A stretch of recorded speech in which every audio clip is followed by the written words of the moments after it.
চিকিৎসকদের উপর হামলায় জড়িতদের গ্রেফতারের আশ্বাসে ২৪ ঘন্টার জন্য কমপ্লিট শাটডাউন কর্মসূচি স্থগিত করেছে চিকিৎসকরা। রাতে জরুরি বিভাগে বিজিবি মোতায়েনের পর রোগীদের চিকিৎসা সেবা দেওয়া শুরু করেন আন্দোলনরতরা। এই মুহূর্তে ঢাকা মেডিকেল কলেজ হাসপাতালে আছেন রিপোর্টার হায়দার আলী। সবশেষ পরিস্থিতি জানতে সরাসরি যাচ্ছি তার কাছে। হায়দার, ঢাকা মেডিকেল কলেজ হাসপাতালে গত পরশু রাতে চিকিৎসকদের উপর যে হামলার ঘটনা ঘটেছে, সেই হামলায় চিকিৎসকদের ডাকা কর্মবিরতির এখন পর্যন্ত ২৪ ঘন্টা চলছে। আমরা আছি ঢাকা মেডিকেলের জরুরি বিভাগে। আমরা এখানে দেখতে পাচ্ছি যে সকাল থেকেই এখানকার জরুরি বিভাগ সেটা গত রাত ৮টার পরে চালু করে দেওয়া হয় এবং এরপর থেকে এখানে বিপুল চিকিৎসা নিতে আসা মানুষজন এখানে আসছেন এবং তারা জরুরি বিভাগে চিকিৎসা নিচ্ছেন।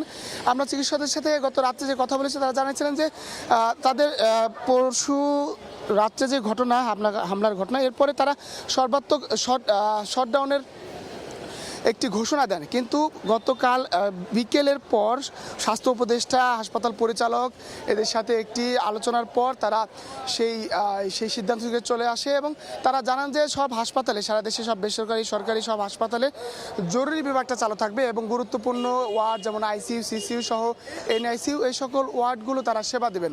এছাড়া এই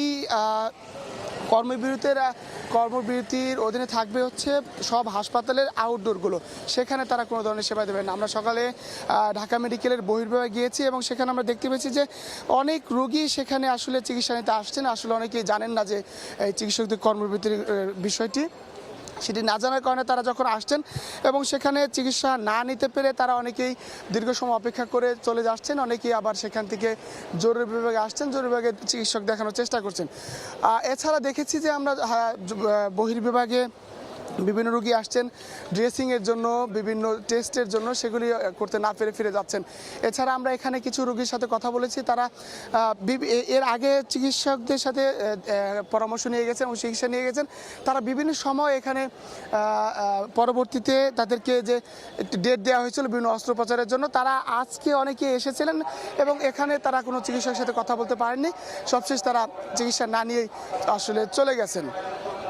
এছাড়া আমরা যদি রাজধানীর বিভিন্ন আরও কয়েকটি হাসপাতালের কথা বলি, সেই হাসপাতালগুলোতে কিন্তু একই চিত্র দেখা গেছে। জরুরি বিভাগ এবং বিভিন্ন গুরুত্বপূর্ণ ওয়ার্ডগুলো তারা চিকিৎসা সেবা দিচ্ছেন, কিন্তু সব হাসপাতালের বহির্বিভাগ সেবা বন্ধ রয়েছে।